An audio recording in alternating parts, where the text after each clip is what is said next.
जय श्री राम दोस्तों, स्वागत करता हूं आपका अपने चैनल भक्ति की शक्ति में। आज हम बात करेंगे भगवान श्री राम और उनकी रामायण की। और आज कोशिश होगी पूरी वीडियो में संपूर्ण रामायण की जानकारी आपको दे दी जाए। तो चलिए भगवान राम का नाम लेकर कहानी को शुरू करते हैं। तो आप भी मेरे साथ भगवान राम का नाम लीजिए। जय श्री राम, जय श्री राम, जय श्री राम। बहुत समय पहले की बात है, एक बुद्धिमान राजा दशरथ ने सरयू नदी के तट पर अयोध्या राज्य पर शासन किया था। हालांकि राजा की 3 पत्नियां थी, लेकिन उसकी कोई संतान नहीं थी। तब मुख्य पुजारी वशिष्ठ ने दशरथ को देवताओं से वरदान प्राप्त करने के लिए अग्नि यज्ञ करने की सलाह दे दी और उन्होंने वैसा ही किया और देवता प्रसन्न भी हुए। उनमें से एक लौ से बाहर आए और उन्होंने राजा दशरथ को अमृत से भरा एक बर्तन दे दिया। वह भगवान ने दशरथ को अपने तीनों रानियों कौशल्या, कैकेयी और सुमित्रा के साथ अमृत बांटने के लिए कहा। कालांतर में तीनों रानियों ने पुत्रों को जन्म दिया। कौशल्या से राम हुए, कैकेयी से भरत और सुमित्रा के जुड़वा बच्चे पैदा हुए, लक्ष्मण और शत्रुघ्न। सारा राज्य आनंदित हुआ।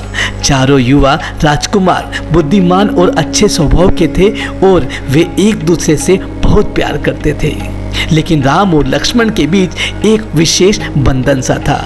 राम को उनकी शक्ति, साहस और गुणों के लिए जाना जाता है और जो उन्हें जानते हैं वे सभी उनसे बहुत प्रेम करते हैं। एक दिन ऋषि विश्वामित्र दशरथ के पास आए और उनसे कहा कि राक्षसों के अंत के लिए भगवान राम को अपने साथ वन भेज दें, क्योंकि राक्षस ऋषियों के अग्नि यज्ञों को लगातार बाधित कर रहे थे। दशरथ ने राम व लक्ष्मण दोनों को विश्वामित्र के साथ भेजा और राम और लक्ष्मण ने भयानक राक्षसों का अंत कर दिया। विश्वामित्र इससे बहुत प्रसन्न हुए और देवता भी काफी प्रसन्न हुए। विश्वामित्र तब युवा राजकुमारों को मिथिला के पड़ोसी राज्य में ले गए, जिस पर राजा जनक का शासन था। मिथिला में राज्य के एक स्वयंवर रखा था, जो कि माता सीता के लिए एक योग्य पति के लिए आयोजित था। इसमें भगवान शिव के धनुष को उठाकर धनुष के तार को खींच सकने वाले के साथ माता सीता के विवाह की शर्त रखी गई थी। राम भगवान शिव द्वारा दिए गए एक महान धनुष को एक हाथ से ही उठा लेते हैं और धनुष के तार को खींचने की कोशिश की तो शिव के धनुष के 2 टुकड़े हो जाते हैं। जो पहले कई लोगों ने कोशिश की, लेकिन वह शिव धनुष को हिलाने में भी असफल रहे। इससे शर्त अनुसार राजा जनक की पुत्री सीता का विवाह राम के साथ हुआ। राम ने सीता से विवाह किया और वे कई वर्षों तक खुशी खुशी रहे। दशरथ ने फैसला किया कि राम की राजा बनने का समय आ गया है। हर कोई प्रसन्न था, क्योंकि राम एक साहसी, बुद्धिमान और आज्ञाकारी व दयालु राजकुमार थे। कैकेयी की दासी मंथरा इस बात से कतई खुश नहीं थी, बल्कि वह चाहती थी कि उसकी रानी का पुत्र भरत राजा बने। मंथरा ने कैकेयी के मन में जहर खोल दिया। तब कैकेयी ने राजा दशरथ से उनके द्वारा दिए गए 2 वरदानों को मांगने का फैसला ले लिया। कैकेयी ने राजा दशरथ से भरत को राजा बनाने व राम को 14 वर्ष के लिए वन में भेजना अपना वरदान मांगा। यह सुनकर राजा दशरथ का दिल टूट गया, लेकिन वह अपना वादा निभाने के लिए बाध्य थे। राम, सीता और अपने छोटे भाई लक्ष्मण के साथ बिना हिचकिचाहट के स्वेच्छा से वनवास के लिए निकल जाते हैं। पूरा राज्य शोक में डूब जाता है और राजा दशरथ भी इस दुख के कारण शीघ्र ही मृत्यु को प्राप्त हो जाते हैं। भरत अपनी माँ के इस कृत्य से भयभीत हो गए।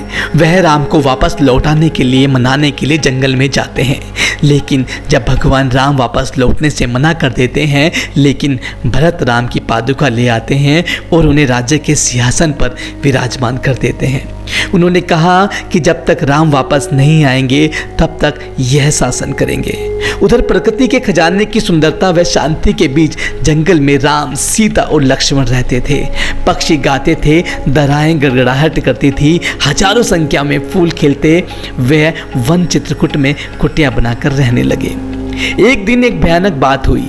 एक राक्षसी ने राम को देखा और वह रावण की बहन शूर्पणखा थी। वह भगवान राम से बहुत आकर्षित हुई और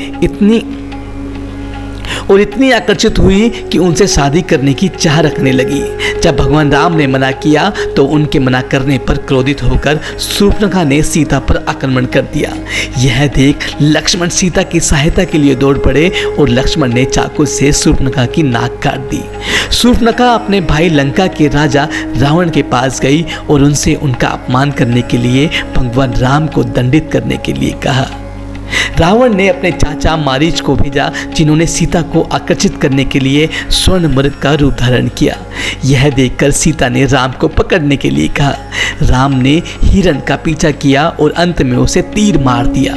जब मरीच मर रहा था, उसने अपने जादू का इस्तेमाल किया और राम की आवाज़ में लक्ष्मण को पुकारा। राम की आवाज़ सुनकर सीता डर गई और उन्होंने लक्ष्मण को उनकी मदद के लिए भेजा। जाने से पहले लक्ष्मण ने सीता की रक्षा के लिए एक जादू की रेखा यानी कि लक्ष्मण रेखा खींची और उन्हें किसी भी परिस्थिति में रेखा को पार करने के लिए ना कहा। लक्ष्मण के जाते ही ऋषि के वेश में रावण आ गया। ऋषि नाराज हुआ जब सीता ने उनसे कहा कि उसे भोजन देने के लिए सीमा पार नहीं कर सकती। उससे क्रोधित देखकर सीता लक्ष्मण की चेतावनी को भूल गई और सीमा पार कर गई। जैसे ही उसने सीमा पार की, रावण ने उसे पकड़ लिया और लंका के लिए अपने पुष्पक विमान से उड़ान भरी। उसकी पुकार सुनकर चील के राजा जटायु ने उसकी मदद करने की कोशिश की, लेकिन रावण ने उसे बुरी तरह घायल कर दिया और जटायु का एक पंख काट दिया। राम और लक्ष्मण सीता की खोज में निकल पड़े। जटायु उन्होंने बताया कि रावण ने सीता का हरण कर लिया है। उनके रास्ते में राम ने राक्षस कंधांत को श्राप से मुक्त कराते हुए मार डाला। राक्षस ने उन्हें सुग्रीव से मिलने की सलाह दी, जो सीता को खोजने में बहुत मदद करेगा। उन्होंने दानव की सलाह मानी और सुग्रीव से मिले। सुग्रीव मदद के लिए तभी राजी हुए जब राम ने बाली को मार डाला, जो सुग्रीव का भाई था, और राम ने बाली को हराया और सुग्रीव वानर राजा बन गए। अपना वादा निभाते हुए सुग्रीव ने अपने प्रमुख हनुमान और उनकी पूरी सेना राम की मदद करने के लिए कह दिया। राम ने सीता की खोज में हनुमान जी को भेजा। हनुमान जी की समुद्री यात्रा में सबसे पहले मेनका पर्वत आया, जिन्होंने हनुमान जी को आराम करने के लिए कहा, लेकिन वह यह कहकर आगे बढ़ गए कि जब तक मैं भगवान श्री राम का कार्य पूर्ण नहीं कर लेता तब तक मैं आराम नहीं कर सकता। इसके बाद देवताओं ने हनुमान जी की परीक्षा लेने के लिए सांपों के देवी सूरसा को भेजा। उन्होंने हनुमान जी को खाने की कोशिश की, लेकिन वह यह नहीं कर पाई और हनुमान जी सूरसा के मुंह से वापस लौट आए और आगे बढ़ गए। बाद में हनुमान जी का सामना एक राक्षसी से हुआ, जो कि समुद्र में किसी भी प्राणी की छाया को पकड़कर खा जाती थी। उस राक्षसी ने हनुमान जी को पकड़ लिया, पर हनुमान ने उसे मार दिया। अंत में वह लंका पहुंचे तो हनुमान ने सीता को रावण के महल के एक बगीचे में पाया। उसने उसे राम की अंगूठी दी और उसे कहा कि राम जल्द ही आएंगे और आपको छुड़ा कर ले जाएंगे। रावण के सिपाही ने हनुमान को पकड़ लिया और रावण के पास ले गए। हनुमान ने तब रावण से सीता को मुक्त करने के लिए कहा, लेकिन रावण ने मना कर दिया। उसने हनुमान को पकड़ लिया और उसकी पूंछ में आग लगा दी। हनुमान ने शहर के ऊपर से उड़ान भरी और पूरी सोने की लंका में आग लगा दी। राम, लक्ष्मण और सुग्रीव ने तब एक विशाल सेना को घेर लंका के लिए एक पुल बनाया गया और सेना ने पार किया। एक भयंकर युद्ध शुरू हुआ। दोनों सेनाओं के 1000 महान योद्धा मारे गए। रावण की सेना हार रही थी। उन्होंने अपने भाई कुंभकर्ण की मदद के लिए बुलाया। इसे एक बार में 6 महीने सोने की आदत थी। भोजन का पहाड़ खाकर वह युद्ध के मैदान में आतंक मचाते हुए दिखाई दिए। फिर राम ने कुंभकर्ण का वध कर दिया। रावण के पुत्र इंद्रजीत यानी कि मेघनाथ, जो एक महान योद्धा थे और अदृश्य होने की शक्ति रखते थे, उन्होंने अब कमान संभाली। उसने जादुई बाण से लक्ष्मण को घायल कर दिया। लक्ष्मण तब बेहोश पड़ रहे जब तक हनुमान हिमालय के लिए उड़ान नहीं भरते और एक जड़ी बूटी लेकर आए, जिससे उन्हें पुनर्जीवित करने में मदद मिली। लक्ष्मण ने इंद्रजीत का वध किया और अंत में रावण और राम अपने आमने सामने आ गए। राम को देवताओं द्वारा दिए गए हथियार से रावण को मारने में कई दिन लग गए और अंत में भगवान राम ने रावण की नाभि में बाण मारकर उसका अंत कर दिया और सीता माता को छुड़ा लाते हैं। श्री राम विभीषण को लंका का राजा बना देते हैं। अंत में राम और सीता एक हो गए। वनवास के 14 वर्ष पूरे हुए और वे अब वापस अयोध्या लौट आए। लोग आनंदित हुए और उनका स्वागत करने के लिए बाहर आए और यह जश्न कई दिनों तक चला।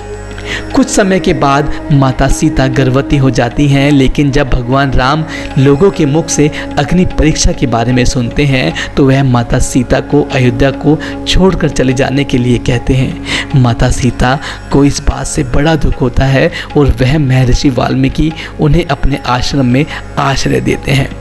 वहीं माता सीता जी 2 पुत्रों को जन्म देती हैं, जिनका नाम लव और कुश रखा जाता है।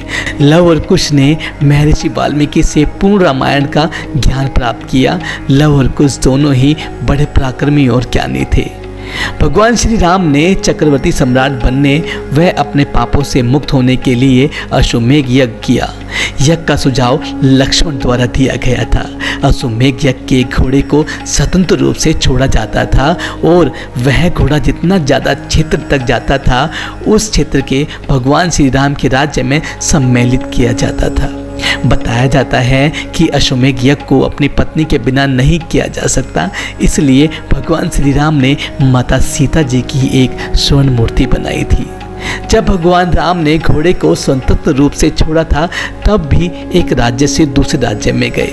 जब वह घोड़ा महर्षि वाल्मीकि के आश्रम के पास पहुंचा तो लवकुश ने उस घोड़े की सुंदरता देखकर उसे पकड़ लिया। जब भगवान राम को इस बात का पता चला तो उन्होंने अपनी सेना भेजी, लेकिन लवकुश से युद्ध करने में वे सब हार गए।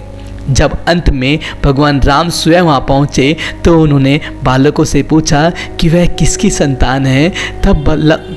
तब लवकुश ने बताया कि वह माता सीता के पुत्र हैं। जब राम ने यह सुना और उन्हें बताया गया कि वह उनके पिता हैं तो यह सुनकर लवकुश बहुत ही खुश हुए और राम से गले मिल गए। उसके बाद वे सब माता सीता जी के आश्रम में गए। उसके बाद भगवान श्री राम जी, माता सीता जी और लव और कुश को लेकर अयोध्या लौट आए।